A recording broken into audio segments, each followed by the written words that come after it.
Hey guys, welcome back to Home Built, and I've bought myself a new daily driver, and it's probably not what you think.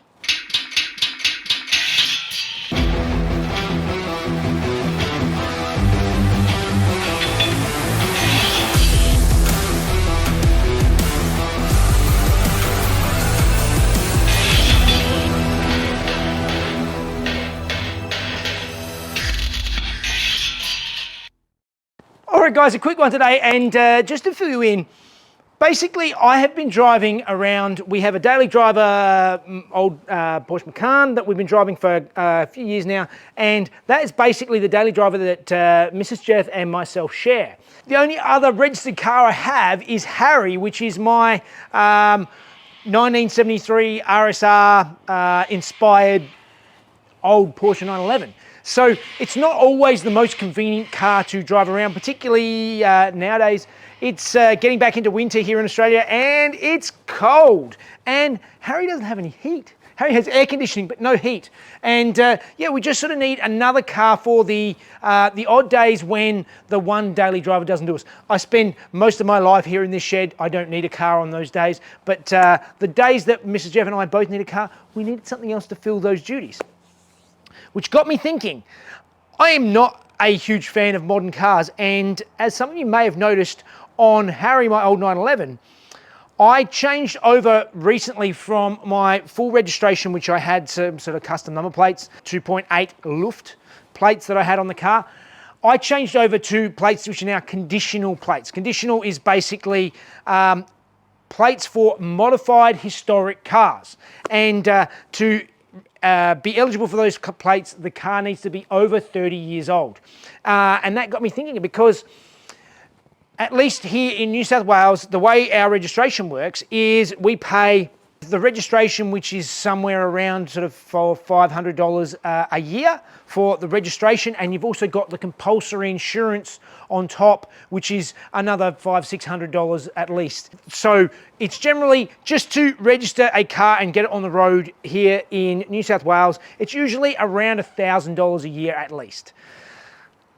The reason I switched Harry over to conditional registration is you're allowed to drive that car 60 days a year, only 60 days a year, but it costs a total of $48 for that whole year. So on a car like Harry that doesn't get driven every day, that gives me more than once a week of driving, which is plenty for Harry, and it only costs me less than a 20th of what it would cost to get the full rego. And that got me thinking about getting another daily driver to go alongside the Macan on the odd day that we're without a car. And I thought, well, let's look for something that's over 30 years old. I don't want to spend a lot of money. I want something that's going to be reasonably reliable, have a heater, have air conditioning, have everything that works. And this is what I came up with.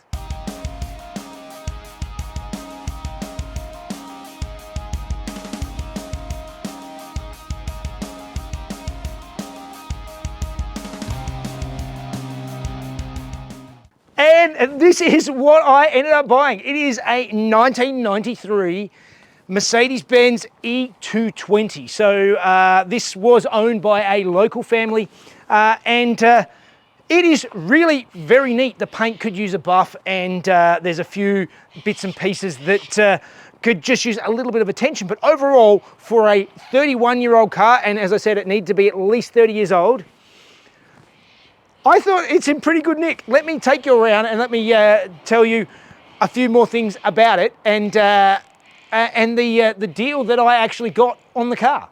So this is definitely not the most exciting of vehicles, but it is in a fantastic condition. So there's tiny little blemishes in the paint, and it definitely could use a buff. But overall, there's no major damage. It's never had any major accidents. It's all complete and pretty straight. And if you just have a look through the inside, and it's extremely neat and tidy. Everything works. There's a couple of things that just need a little bit of attention. The cruise control sometimes drops out, which is something I'm going to have to rectify. Now, this was owned by a couple in their 80s, and they've had it for 20-something years. At one stage, they reupholstered the sides of the seats because they'd worn through. But as you can see, it's still in extremely neat condition, considering it's 31 years old. And have a look at how many kilometres it's done. 402,000 kilometres. Now again, the back seat looks like it's probably almost never been sat in. It even still has on the back parcel shelf, the factory first aid kit is still in place. Even the boot still has the triangle and all the bits and pieces. It's still in extremely neat condition. One thing I haven't checked, CD changer. This is always something interesting to see what is left behind, if anything. There's nothing in there. These were definitely of an era. So it currently still has the original 2.2 litre 4-cylinder engine with the automatic gearbox. It still runs and drives fine. It has a slightly stiff accelerator pedal, but because there's a cable coming through to a bunch of linkages and there's a bit of slop in the linkages and stuff, that's something I may need to look at addressing in the future. It has probably about 5 horsepower. It is not fast at all. It's not super exciting, but it's just an extremely neat example with 400,000 kilometers on the clock and still going strong. And that's what I was looking for. So there's going to be a few little videos on this, on just going through, tidying it up and making things a little bit neater.